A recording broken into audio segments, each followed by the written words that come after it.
Kusifu na kumwabudu Mungu ni kitu ambacho Mungu alikiumba na akakiweka kwa mwanadamu ili kimsaidie mwanadamu kuungana na Mungu kwa namna ya tofauti.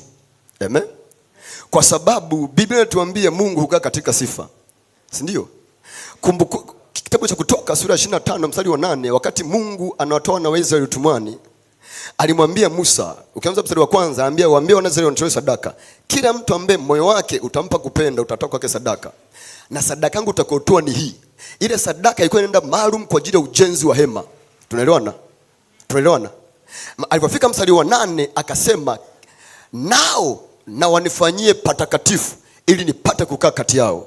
Kwa lengo la Mungu na nia ya Mungu na kiu ya Mungu ilikuwa ni Mungu akae ndani ya mwanadamu, akae pamoja na mwanadamu. Asema nao na wanifanyie patakatifu ili nipate kukaa kati yao. Kwa sababu Mungu alikuwa na kiu kubwa sana ya kukaa pamoja na mwanadamu. Kwa sababu katika Agano la Kale alisema, unajua katika Agano la Kale wakati Mungu ameumba mbingu na nchi, ile Mwanzo sura 26 sura ya kwanza 26-28, aliumba ili mwanadamu akae pamoja na Mungu. Nasi tufanye kwa mfano wetu, akaumba mwanamke na mwanamume aliwaumba. Alipoumba sura ya pili akafanyana na bustani ya Eden, akamweka ndani mwanadamu. Ukitafuta bustani ya Eden duniani hakuna mahali ambapo unasema hapa ni bustani ya Eden. Bustani ya Eden ni uwepo wa Mungu ambao unakuwepo na mwanadamu mahali fulani. Lakini dhambi ilipoingia iliondoa ule uwepo wa Mungu ndani ya mwanadamu na mwanadamu akafukuzwa nje ya bustani ya Eden. Kwa hiyo wakati Mungu anatafuta mazingira ya kurudi tena kurudisha ule uhusiano wake na yeye kuishi pamoja na mwanadamu, wawe na mahusiano makubwa. Ndio maana katika Agano Jipya akasema itakuwa katika siku hizo, asema Bwana, nitaondoa moyo wa jiwe ndani yao, nami nitaweka moyo wa nyama ndani yao na kuandika sheria zangu, nami nitakaa katikati yao, nitakuwa Mungu kwao na watakuwa watoto kwangu. Tunaelewana? Tunaelewana? Alikuwa anatafuta kurudisha mahusiano na kutengeneza mazingira ambapo atakaa na mwanadamu kwa jinsi ya mwili kabisa. Mungu adhihirike akae na mwanadamu kwa jinsi ya mwili, na mwanadamu amuone Mungu akijifunua kwake kwenye keno la maisha yake na macho yake yaone. Ndio maana kwenye Ufunuo Yohana anatuambia yale mambo ambayo tuliyasikia, macho yetu yakaona na mikono yetu ikagusa, mambo ya neno la uzima. Maana alikuwa anaongea kwamba kuna neno lililoachiliwa na likafanyika mwili, mikono yetu ikalibeba, macho yetu yakaliona na masikio yetu yakalisikia. Tunaelewana? Tunaelewana? Kama kuna namna ambayo uungu wa Mungu ulikuja kwa jinsi ya neno, ukazaliwa kwa mwili na ukaonekana kwa macho ya kawaida. Ndio maana Kutoka 25 anasema nao wanifanyie patakatifu nipate kukaa katikati yao. Sasa katika Agano la Kale Musa alitengeneza hema, akaweka na ndani yake pako kuna sanduku la agano. Ndani ya sanduku kuna fimbo ya Haruni, kuna mana, kuna nini. Katika Agano Jipya Mungu alibadilisha utaratibu. Ndio maana anasema itakuwa siku hizo, asema Bwana, nitaondoa moyo wa jiwe, nitaweka moyo wa nyama. Alafu mimi nitakaa pamoja nao, watakuwa watoto kwangu na mimi nitakuwa Mungu kwao, nitakuwa baba kwao. Sasa ukija kwenye kitabu cha Wakorintho wa kwanza sura ya 3 mstari wa 16 na kuendelea, anasema hamjui ya kuwa ninyi mmekuwa hekalu la Mungu na Roho Mtakatifu anakaa ndani yenu? Kwa maana sisi tumebadilika. Mungu katika Agano Jipya hakai kwenye majumba kama zamani, hakai kwenye sanduku kama zamani, anakaa ndani ya watu. Inasema hamjui ya kuwa ninyi mmekuwa hekalu la Roho Mtakatifu na mmekuwa hekalu la Mungu na Roho Mtakatifu anakaa ndani yenu. Ukienda kitabu cha Wakorintho wa kwanza sura ya 6 mstari wa 19, anasema pia hamjui ya kuwa ninyi mmekuwa hekalu la Mungu na Roho Mtakatifu anakaa ndani yenu, mmenunuliwa kwa damu ya thamani. Tunaelewana? Kwa hapo ulipo wewe umekuwa hekalu la Mungu. Tunaelewana? Umekuwa makao ya Mungu, umekuwa mahali ambapo Mungu anaketi, umekuwa mahali ambapo Mungu anakaa. Ndio maana kusoma kitabu cha Matendo ya Mitume sura ya 7 kichosababisha hadi Stefano akapigwa mawe, alikuwa anawaambia katika Agano Jipya Mungu amebadilisha. Kule mwishoni kwenye misali ya 40 kuendelea akawaambia katika Agano Jipya, Agano la Kale Mungu alikuwa anaketi kwenye majumba aliyotengeneza, ila katika Agano Jipya Mungu hakai kwenye nyumba zilizofanywa kwa mikono ya wanadamu, anakaa kwenye nyumba iliyofanywa kwa mikono yake yenyewe ambao ni sisi. Tunaelewana? Tunaelewana? Sasa angalia, Kutoka 25 alisema nao wanifanyie patakatifu nipate kukaa. Kwa wanapotengeneza hema, wamfanyie patakatifu apate kuketi. Katika Agano Jipya ambapo anakaa ndani yetu, tunamtengenezaje patakatifu ili apate kukaa? Biblia inatuambia Mungu hukaa katika sifa. Kwa unapomsifu Mungu na kumwabudu Mungu toka ndani ya moyo wako, maana unamtengenezea mazingira ya Mungu mwenyewe kuja kukaa ndani ya moyo wako. Maana unatengeneza mazingira ya mbinguni itoke mbinguni ihamie ndani yako. Tunaelewana? Tunaelewana? Kwa kitu cha kumwabudu Mungu na kumsifu Mungu sio kitu cha kitoto. sio kitu cha kufanya kwa mzaha. Inatakiwa ufanye na moyo wako ukihusika, sababu anapokuja ndani yako, sikiliza, mbinguni panaitwa mbinguni sababu Mungu anakaa. Tuelewana? Leo hii Mungu akiamua kusema kwamba nataka nishuke kuzimu, afu mimi niweke makao yangu kuzimu, ghafla kuzimu itageuka kuwa mbinguni. Na kule ambako Mungu saizi yupo tunapata mbinguni, Mungu akamwambia shetani aende kule, ghafla kule patakuwa kuzimu, si ndio? Sababu panakuwa ni mbinguni sababu Mungu anakaa. Sikiliza, tulikuwa na Ikulu Dar es Salaam, lakini Magufuli alipoamua kuhamishia Dodoma, ghafla Ikulu ilihamia Dodoma. Ikulu iko Dodoma, iko ndani ni sehemu ya Ikulu nyingine, ni Ikulu ndogo. Tuelewana? Makao makuu ya nchi yako Dodoma, si ndio? Si ndio? Saizi rais akiamua kwamba Ikulu aihamishie nyumbani kwangu, ghafla pale kwangu patakuwa ni Ikulu, si ndio? Kwa ni heshima kubwa ambayo Mungu ametupa ya kwamba mbingu ihamie ndani yetu. Ni heshima kubwa ambayo Mungu ametupa kwamba roho zetu na mioyo yetu imbebe yeye, lakini anakaa pamoja nasi kwa njia ya kuabudu. Kwenye kitabu cha Yohana sura 4 mstari wa 24 anasema Mungu ni roho, nao wamwabuduo halisi imewapasa kumwabudu Mungu katika roho na kweli. Unapomwabudu Mungu ili utengeneze mazingira yake kukaa ndani yako, lazima roho yako ihusike kwa 100%. Usimwabudu Mungu kwa mwili peke yake, usimsifu Mungu kwa mwili peke yake, msifu na kumwabudu Mungu kwa roho na kwa kweli pia. Ile neno nasema imewapasa, maana it is a must. Ni kitu cha lazima. Tuelewana? Sasa unamwabudu Mungu kwa roho na kweli. Lazima fikra zako sio kwenye kumwabudu Mungu. Utafute kila namna katika kumwabudu kwako Mungu, akili yako isitoke nje. Isiwaze kitu kingine chochote kile. Imwaze Mungu peke yake. Na kwa namna hiyo ni kwamba kile kinachoimbwa saa hiyo, ili kujifanya ili kuweka akili yako ihusike katika kumwabudu Mungu, hakikisha uwe unaimba huku unatafakari unachokiimba. Unaimba huku unatengeneza picha ndani yako ya kile unachokiimba. Uwe unaimba huku unaona unachokiimba. Sababu usipoona unachokiimba hakina matunda kwako. Sababu katika ulimwengu wa roho kanuni zinasema kuona kunatangulia kupokea. Hakuna mtu ambaye akapokea kitu ambacho hajaona. Ni lazima uone kwanza ndipo unapokea. Tunaelewana? Kwa lazima unapomwabudu Mungu, umwabudu Mungu na umsifu Mungu huku akili yako ikitafakari kile unachokiimba, na mind yako kwenye ubongo wako na kwenye fikra zako utengeneze picha ya kile unachokiimba. Tunaelewana?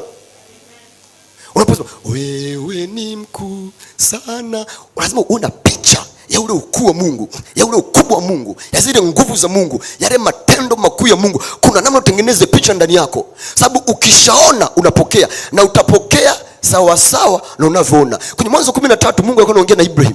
Akaambia, alipokuwa kuongea na Lutu, akaambia inua macho yako, angalia kaskazini na kusini, mashariki na magharibi. Akasema as far as you can see. Kwa kadi au kwa kiwango utakachoona ndicho nimekupa. Maana yake usipoona sikupi, ukiona nakupa. Unadhani kwa nini Mungu anamlazimisha Ibrahim, toka nje, angalia nyota za mbinguni. Kama ukiweza kuzihesabu unaweza kuhesabika. Toka nje, angalia mchanga wa bahari. Kitu ambacho Mungu anakitengeneza ni kumtengenezea picha ndani yake ambayo itampa nafasi ya kuona uzao wake ili upate kutimizwa kwake. Na ndio maana kabla kuona zile picha alikuwa hajaamini. Alipoziona akaamini. Biblia inasemaje? Ibrahim alitarajia, sasa kutarajiwa. Si ndio? Warumi sura 4. Kwanza mstari wa 18 anasema Ibrahim alitarajia, sasa kutarajika. Akatamka sio kwako kana kwamba hapo, ikahesabiwa kuwa haki kwake. Kwa hiyo usipoona haihesabiki kuwa haki. Tuelewana? Usipoona haihesabiki kuwa. Na Mungu wetu ni Mungu wa haki. Mungu sio Mungu wa kama wanadamu ambao sio wenye haki. Mungu ni Mungu wa haki kwanza. Kwa hawezi kukupa chochote ambacho anajua sio haki yako. Ili kila haki yako lazima uone kwanza. Anasema alitarajia, asiweza kutarajika. Akatamka yasio kwako kana kwamba yapo, ikahesabiwa haki kwake. Ipohesabiwa haki kwake akapata. Tunaelewana? Kwa unapomsifu Mungu, sasa sikiliza, sijui una haja gani ya moyo, sijui una shida gani kwako, sijui kitu gani unachotafuta kwa Mungu, lakini make sure unatengeneza picha fulani. Na katika kumwabudu Mungu hakikisha kuna picha unayo, kuna kitu umekipata ambacho unaenda nacho mbele za Bwana. Kwenye kila wimbo hakikisha unatengeneza picha ndani yako.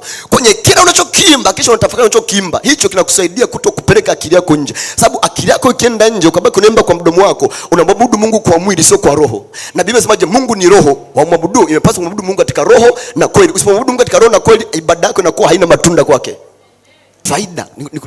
Faida za kumwabudu Mungu. Sawa? katika roho na kweli. Sawa? Unajua tunapoongea kumsifu Mungu na kumwabudu Mungu ni kila kitu ambacho kinampendeza Mungu. Humo unamshukuru Mungu, unamuinua Mungu, unaongelea ukuu wake, unaziongelea nguvu zake, unaongea matendo yake makuu, unakumbuka mambo ambayo alifanya, alivyopasua bahari ya Shamu, alivyotoa maji kwenye mwamba, alivyotoa Israeli utumwani, alivyowapiga wa Misri kwa staili zote, kwa mapigo yale yote 10, alivyoangusha Yeriko, alivyowapiga watu wa Hai. Unaongea mambo makuu, alivyofufua wafu. Tunaelewana? Alivyomponya Naamani ukoma wake. Kila matendo yote makuu ambayo unakumbuka kwenye Biblia unatafakari mbele za Mungu. Tunaelewana? Na ukifanya hivyo kuna vitu ambavyo vinafanyika kwako. Unapomwabudu Mungu katika roho na kweli, shukrani pia inahusika. Kila kitu kinahusika. Kila kitu kinahusika. Tunaelewana? Tunaelewana? Ukisoma kitabu cha Wafalme wa pili sura ya 3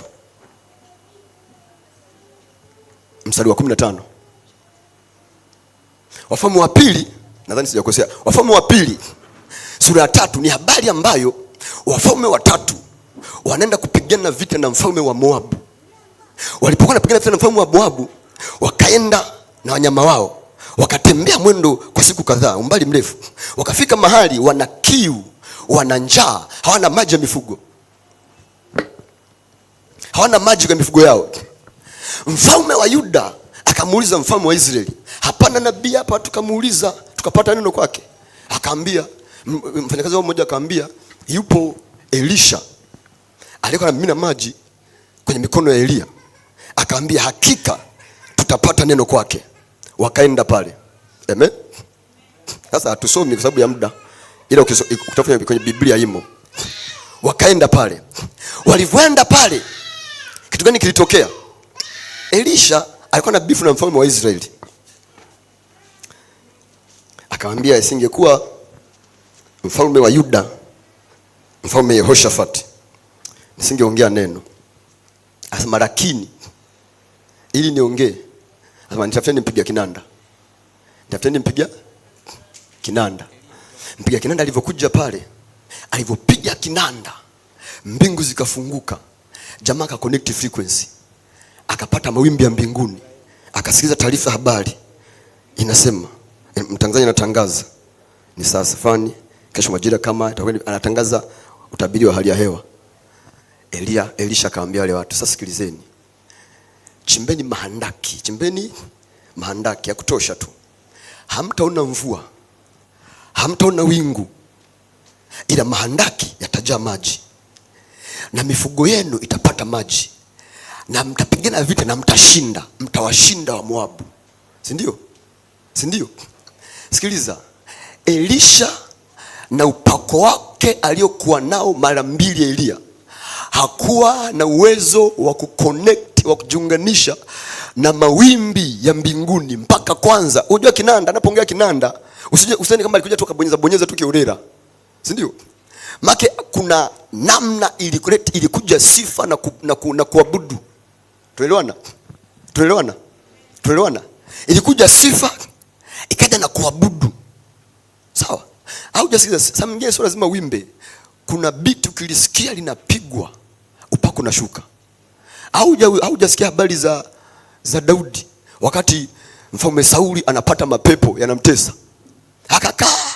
Anasema, hapa kinachoweza kunisaidia nikipata mapepo akinipanda ni nini? Ni upako wa kimungu. Kunileteni nini? Nitafeni mpiga kinubi. Sio yoyote tu anaweza kapiga upako ukashuka. Maana nini? Kuna namna ikipigwa ndani ya moyo wako unaanza kumwabudu Mungu. Sawa? Kuna wimbo ukipigwa hata kama hamna naimba ile maneno, ila ni beat inapigwa, wewe moyoni unaimba. Sawa? Na kwa sababu Mungu ni roho na unaimba rohoni, Mungu anapata ibada yake, anapata kuabudiwa, anapata kuinuliwa. Kwa akiinuliwa anakuja nakaa. Akija nakaa anakuja na ujumbe wa kwako. Kwa kipindi cha kumsifu Mungu na kumwabudu Mungu ni kipindi cha wewe kujiunganisha na mawimbi ya mbinguni ili kupokea ujumbe wa kwako binafsi. Sio kijumla. Sikiliza, ibada ni ya mtu mmoja mmoja, sio kijumla. Unapata mawimbi ya kwako binafsi. Unapata ujumbe wa kwako binafsi. Ndio maana alipopiga kinanda, Elisha akapata ujumbe kwa ajili yao. Amen. Amen. Kwa siku ya leo kuna mtu hapa atapata ujumbe kibinafsi. Na ninaomba huyo mtu mmoja awe ni wewe katika jina la Yesu. Yule ambaye atamwabudu Mungu katika roho na kweli, hataondoka patupu katika jina la Yesu. Ataondoka na ujumbe utakaosolve shida yake katika jina la Yesu. Ataondoka na jibu la swali lolote katika jina la Yesu Kristo. Ilikuwa mwaka 2016. Wakati katikati ya stress fulani, mamangu alifariki mwezi wa 12 tarehe 13.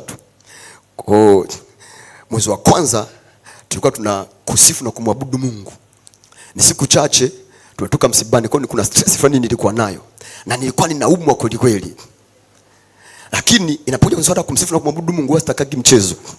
Kwa nikifika kwenye ibada, huwa sitakagi kuangalia wa pembeni yangu wala nani nimekuja naye, huwa najiangalia mwenyewe. Sababu sikia hizi issue za maisha ni za kibinafsi ndugu yangu, si ndio?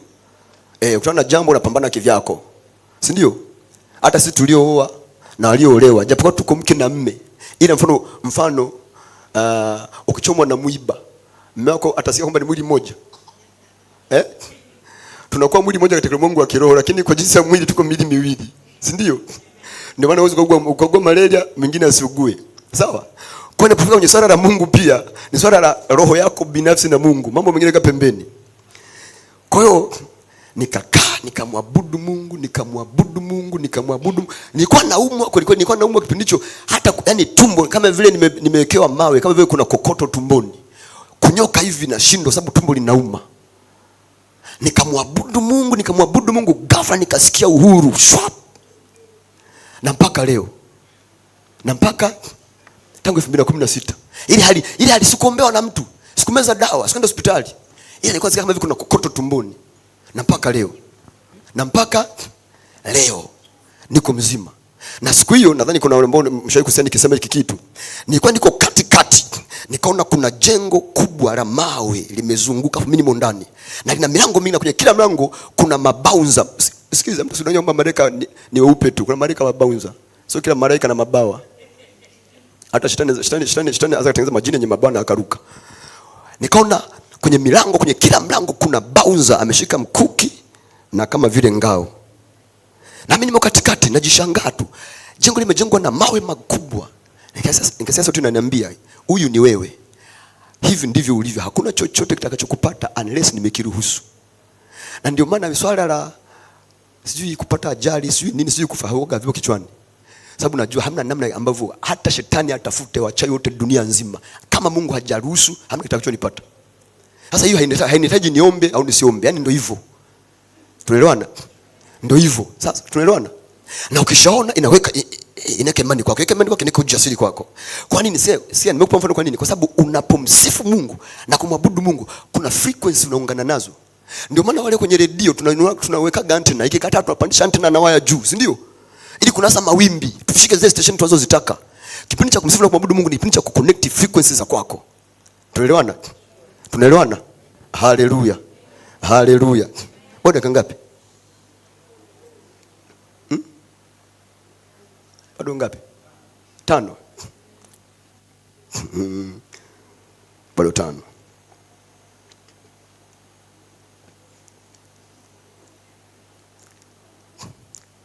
Sasa ukisoma Zaburi 22 mstari wa 3 kwa haraka hizo 5 zilizobaki, anasema bali wewe umtakatifu uketee juu ya sifa za Israeli. Si ndio? Ukisoma Zaburi 114 utakutana pale Biblia inasema hivi. Israeli alipotoka utumwani, Yuda alikuwa patakatifu pake. Sikia. Nao na wanifanyie patakatifu nipate kukaa kati yao, si ndio? Nao na wanifanyie patakatifu nipate kukaa. Israeli alipotoka utumwani, Yuda ilikuwa patakatifu pake. Yuda maana yake nini? Maana yake sifa, si ndio? Angalia, Yuda alipokuwa patakatifu pake, maana sifa zipotangulia mbele. Na ukiangalia ule msafara, Yuda alitangulizwa mbele kwanza. Kwenye ile makabila alikuwa anatembea, Yuda alitangulia mbele. Anasema Yuda alikuwa patakatifu pake. Angalia kichotokea. Anasema milima ilikimbia mbele zake. Milima kama punda na vilima kama mwanapunda. Bahari nayo ikakimbia mbele ya uso wake. Anamaanisha nini? Maana yake nini? Yuda alipokuwa amekaa mbele, sifa zipotangulia kwenye safari yao, milima ilikimbia mbele zake na vilima vikakimbia. bahari ikakimbia. Anasema milima kama punda na vilima kama mwanapunda. Maana nini? Maana yake unapomsifu na kumwabudu Mungu, anakuja na keti pamoja na wewe. Akija kaketi pamoja na wewe, ni wakati ambapo kila changamoto, kila shida ambayo shetani amechukua kwenye maisha yako inaondoka yenyewe katika jina la Yesu. Haihitaji ulazimishe, ni kwamba inakuja. Biblia inasema walipoona uso wake milima ilikimbia kama punda na vilima kama mwanapunda. Sijui, haijalishi shida unayokuja nayo hapa. Hamna shida ambayo ni kubwa mbele za Bwana. Ninachojua ni kwamba Mungu akishuka kila shida inakimbia. Mlima wowote ambao upo kwenye maisha yako utaondoka jioni katika jina la Yesu.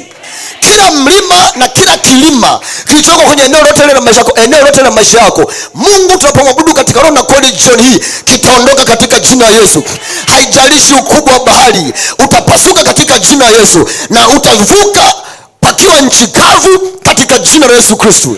Katika jina la Yesu Kristo. Katika jina la Yesu Kristo.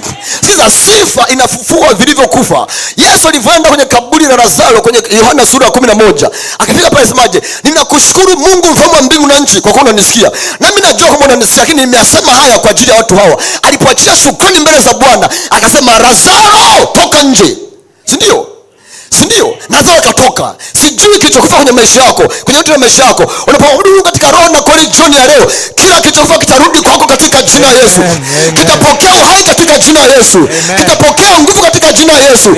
Haijalishi kimeoza kiasi gani. Lazaro alioza, alikaa siku 4, alikuwa ananuka, ana minyoo, amefungwa sanda, lakini alitoka na anatembea. Kila kilichokufa kwenye eneo la maisha yako ninakiamuru kwa jina la Yesu. Unapomwabudu Mungu kwa roho na kweli, kirudi kwa jina la Yesu. Ninakiita mahali kilipozikwa, kitoke katika jina la Yesu.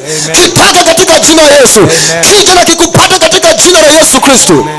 Kusifu na kumwabudu Mungu kunaleta uzidisho. Wakati wana njaa wale watu zaidi ya 5,000, Yesu anaangalia kuna mikate 5 na samaki 2, akasema nileteni hapa. Ninakushukuru Mungu mfalme wa mbingu na nchi, utupe riziki. Akawaambia wapeni wale. Walipokula vikabaki vikapu 12 vilivyojaa samaki na mikate. Sijui eneo gani kwenye maisha yako ambalo limepungukiwa. Unapopeleka shukrani zako kwa Bwana, unapopeleka heshima yako kwa Bwana, unapomuinua Mungu, ninakutamkia uzidisho katika jina la Yesu. Kila eneo la maisha yako litazidishwa katika jina la Yesu Kristo. Katika jina la Yesu Kristo. Katika jina la Yesu Kristo. Yeremia 30:19 inasema nao kwao zitasikiwa sauti za shukrani na sauti za wao wachangamkao, nami nitawazidisha wala hatakuwa wachache, nami nitawainua wala hatakuwa wanyonge, nami nitawatukuza, nitapigana na adui zao, na kila neno kwa ajili yao nitamwangusha kwa ajili yao. Ni pale ambapo anasema nitakaposikia sauti za shukrani na sauti zao wachangamkao, katika jina la Yesu Kristo ninatamka na ninatangaza, unapomwinulia Mungu sauti yako ya sifa na shukrani, kila adui ambaye anainuka kwa ajili yako anaanguka kwa ajili yako. Katika jina la Yesu. Kila eneo lako lenye upungufu linazidishwa katika jina la Yesu. Kila vita inayoinuka juu yako inashushwa katika jina la Yesu. Hakuna uharibifu utaingia kwenye maisha yako. Hakuna anguko litakalokupata. Hakuna mauti itakayokusogelea. Hakuna upinzani utakaoinuka kwako ukafanikiwa katika jina la Yesu. Na itakuwa hivyo katika jina la Yesu. Maana Bwana amesema Isaya 44:26 kwamba mimi ni Mungu nilithibitisha neno la mtumishi wangu na kuakamilisha mashauri ya ujumbe wake. Na Mungu atathibitisha neno hili katika jina la Baba na la Mwana na la Roho Mtakatifu. Na kila ambaye anaamini aseme amen. Haleluya. Haleluya. Haleluya. Haleluya. Fungua moyo wako, mwabudu Mungu katika roho na kweli, utarudi na ushuhuda katika jina la Yesu. Haitakuwa bure katika jina la Yesu. Na nakutamkia jioni hii itakuwa ni jioni yako ya kukumbukwa katika jina la Yesu. Ni jambo ambalo utasahau katika jina la Yesu. Kuna jambo Mungu atalifanya, utakumbuka kama ambavyo mimi nakumbuka mpaka leo. Kuna kitu utakikumbuka katika jina la Yesu. Kuna kitu utaona, kuna kitu utasikia, kuna kitu utapokea, kuna mlango utafunguliwa, kuna ngazi utapanda katika jina la Baba na la Mwana na la Roho Mtakatifu. Na kila ambaye naamini aseme amen. Haleluya. Haleluya. Amen.